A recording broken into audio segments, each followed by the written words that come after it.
Welcome in, everybody, to the Landry Football Podcast Network as we bring you Pac-12 football and beyond.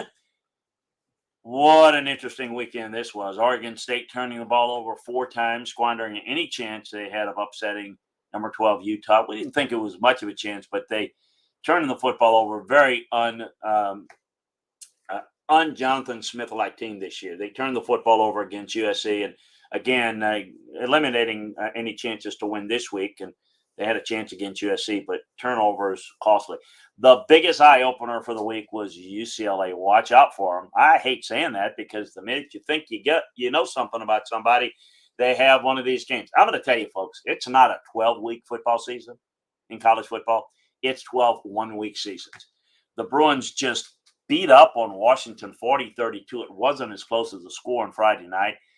Dorian Thompson-Robinson was outstanding. I mean, he lit it up. 315 yards, ran for 53 more, totaled 4 touchdowns, playing the best ball of his career as DTR. Washington clearly looked like the better team going into the game. UCLA certainly looked the better of it coming out on top. I'm very curious to see this week. Big game coming up in that league with Utah and UCLA. Big matchups there. Washington State continues to look good. Early this season, rolling past Cal for a 28-9 win. Cameron Ward threw for 343 yards and 3 touchdowns, while the Bears are held just to 1.3 yards rushing a week after just producing 354 yards on the ground against Arizona. So interesting week. Let's get into it. We'll kind of rank the teams and kind of go over each and every team and how they look to this point. But a reminder here to get the best football information from a coaching and scouting perspective, detailed film room analysis of all the college teams, all the pro teams. Head on over to LandryFootball.com. Take advantage of the football season sale. It's the best deal we've got going. You won't regret it. It gets you all the information all year long. We cover the whole football cycle of the season, the offseason, both college and the NFL. It's like having your own coaching and scouting department for less than a magazine subscription. So make sure that you check that out. Also ask you to subscribe, like, and share Pac-12 football and beyond. Sign up for the podcast. It's free wherever you get your podcast. Pac-12 football and beyond. Subscribe, like, and share. Sign up for the Landry Football Podcast Network. Subscribe, like, and share that. And finally, subscribe, like, and share the Off the Hook Sports YouTube channel where you can watch us do these shows. The Huskies look like maybe trending towards the best team in the Pac-12 along with USC and their offense. Man, that didn't last very long. UCLA moves up. Let's take a look at it. We'll go from the bottom up. The Buffs may have found their quarterback, but they lost their coach. After a 43-20 loss to Arizona against, an Arizona team that's not very good, they moved on from Karl Dorrell. They're 0-5 with losses of at least 23 points in every game so far. Now they've got the youth movement was there, but now they're going to play more young guys. We'll see where this takes them, but who they can get in this job. It's a difficult job. That job has changed quite a bit over the years. Stanford ranks 9th or worse among Pac-12 teams in scoring offense, 9th, scoring defense, 11th, rushing yards per carry, 9th, rushing yards per carry allowed, yards per play allowed, takeaways generated. I mean, they're near the bottom. And they're 9th, 10th, 11th, 12th in all of those categories. It's been a bad-looking team, and it's continued to be. This is another case of a team that would be physical. They would have good running backs. They had a really good offensive line. They would have a quarterback that would protect the football, and usually one receiver that at least could match up. And defensively, they had defensive linemen and linebackers that could play. They might have a physical corner. They're just not the same talent-wise. They are just not the same. That's what the old Stanford used to look like when they couldn't get players in. They're looking pretty bad. They look Northwestern bad. They're back to when Stanford and Northwestern and Vanderbilt look bad. All 3 of those programs look really bad now. It's very, very unfortunate for them. In fact, Duke is the only one of that the trifecta that we look at that are graveyards for college football coaches, Duke's the only one that's doing a pretty good job. Look, and you got to consider that Stanford has played one less fewer games than everyone else. They're playing really bad, really poorly. Arizona State moved the football well against USC in the first half, but before being locked up in the second half. Emory Jones found some rhythm there for a bit. It looks like a lost season for them. Not many positives we can take away to focus on in this game. Cal,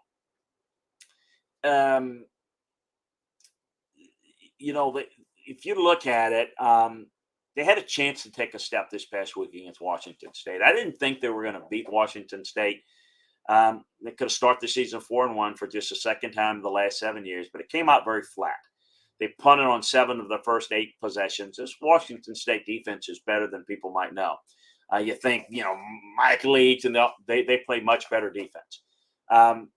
For those possessions, saw the offense go 3 and out. They mustered only 9 points. They gave up 4 sacks.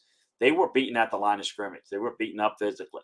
Disappointed in Oregon State's play. Their turnovers. They're a better team than this. You're not going to overcome 4 turnovers in a game. Oregon State has tested this theory twice and failed miserably twice. Jonathan Smith has a quarterback crisis on his hands midway through this season. You got Chance Nolan has thrown 6 picks in the last 28 attempts. He exited the Utah game with a neck injury. They lost back-to-back games, and they can't afford another poor performance against Stanford. I think they get back on track. More on that later in the week, but they are not playing poorly. They've taken quite a bit of a downturn since the start of the season, which is pretty good. Arizona, look, beating Colorado doesn't say much. They're not very good. Quarterback Jaden DeLora had a really good game. Most yards by any Arizona team in history. So that's great. That says a lot about Colorado. They play Oregon this week. And I think if they play their best game, they'll still get blown out. They're not a very good team. I'm not buying it, but that's just how bad Colorado is. Now let's get into the good teams. I think Washington State's playing very well. The defensive front is nasty. They are playing good football. They had 7 tackles for loss, 4 sacks, and as mentioned above, shut down California's offense for most of the day. They technically drop a spot this week, but only because one team who was artificially low proved a deserving top 5 spot. Washington, there's no question that was a tough loss. They got steamrolled by UCLA. And UCLA, it's an example when we look at things and say, UCLA played nobody and looked bad against nobody, even though they won. You think they're going to get steamrolled by Washington. Wasn't the case. Washington had to go on the road. UCLA played with intensity. Now UCLA, can you do it with some level of consistency? It was the first road game under a new staff, a lot of newness there. Friday night game. Look, all of those things are circumstances you got to deal with. But the defense looked awful, and it looked like it was going through the motions. And I thought that Michael Penix regained some composure and got the team back within striking range in the second half, but they just dug themselves a big hole early. They weren't ready to play. They looked completely lost. They looked tempo-less against UCLA. It was really, really a poor job. I got to hand it to UCLA. I don't want to throw bouquets too much because I want to see if they can do it consistently. More on that in a second. They just let inferior teams hang around a bit too long, and it just looked like it was setting up for, okay, you're gonna get a dose of reality. But on Friday night, it was an impressive performance. Dorian Thompson-Robinson, as I said, to lead off the show, was outstanding. He played the game of his life. He's been there a long time. Chip's got him doing it the way he wants to. They're controlling the negatives. On the defensive side of the ball, they're pretty good in yards per carry allowed. The defense has been pretty good. A lot of that is weak competition. Not this past week, though. On offense, they're 13 in yards per play in gain because they've allowed the fewest tackles for losses. So they've been pretty good in that regard. Again, weak schedule into this past week. Let's see what you can do going forward into conference play. I'm excited what UCLA might be. Not certain yet.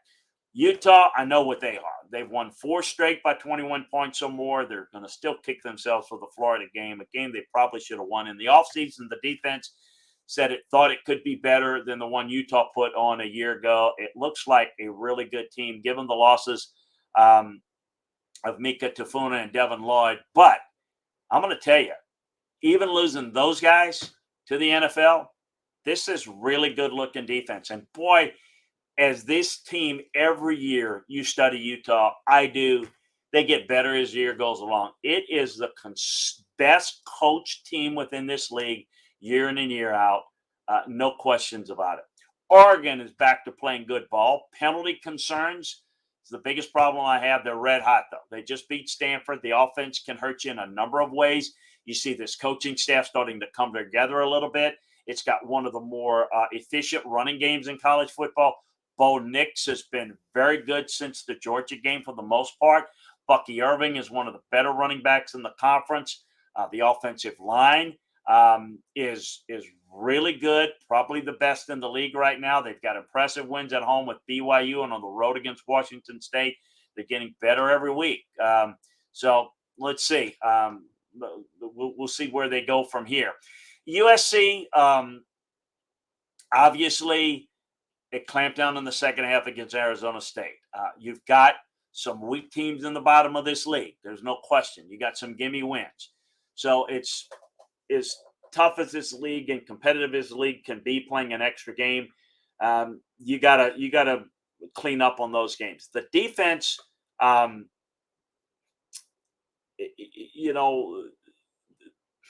is still to me a concern. I still think good teams can run against them. I think they play with a lead so their pass rush can tee off. And, I think it was, Caleb Williams' performance. I'm not worried about what happened against Oregon State. And, they're producing a lot of offense and touchdowns. And Jordan Addison, I think they're going to be a really good offense all year long. There's no doubt in my mind about that. But I do think that this defense is still not playoff caliber. Could they win the conference? Look, they still got they got Oregon they're going to have to go through at some point, and there's some teams that are still pretty good. The league is intriguing in that you're dealing with some pretty good teams. Again, look, you've got Colorado bad, Stanford's bad, Arizona State's bad. I don't think Arizona's very good. Cal can be tough. Oregon State, if they don't turn over, can be tough. And if Chance Nolan is back, Washington State is good. Washington is good. UCLA is good. Utah is good. Oregon is good.